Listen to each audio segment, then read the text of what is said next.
তাহলে তো শ্বশুর বাড়ি গেলে ডিম ভাজা করে খেতে দিবি তো?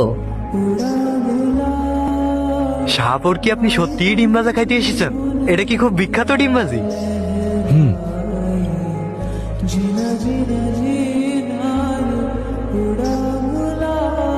আপনারা কারা?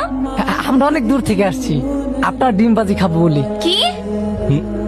এটা কি সোহেল মির্জার বাড়ি? হ্যাঁ, উনি তো আমার বড় ভাই। উনি আমার দুলা ভাই। ভাবি, দেখো কে আসছে।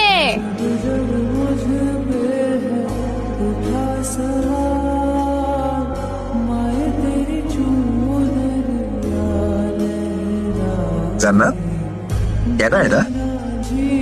আমার ভাই মান্নাত।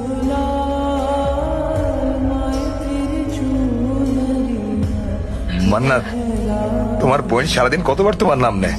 তুমি জানো না মান্নাত এটা করতো, মান্নাত ওইটা করতো, কত কথা যে কয়। এই জান্নাত, বাজারের একটা নিয়ে আসো। আজকে তুমি নিজের হাতে তোমার ভাইয়ের যত পছন্দের খাবার আছে সব রান্না করে খাওয়াইবা। না, কেন? মা বলতো ভালো ভাইরা নাকি বোনের শ্বশুর বাড়ি গেলে বোন ডিম ভাজি দিয়ে ভাত খেতে দেয়। আমি ঢাকা থেকে এই পর্যন্ত আসছি, আমি শুধু আমার বোনের হাতে ডিম ভাজি দিয়ে ভাত খেতে। কি বাবু, তুই তোর ভাইকে ডিম ভাজা দিয়ে ভাত দিবি না? দিমু তো।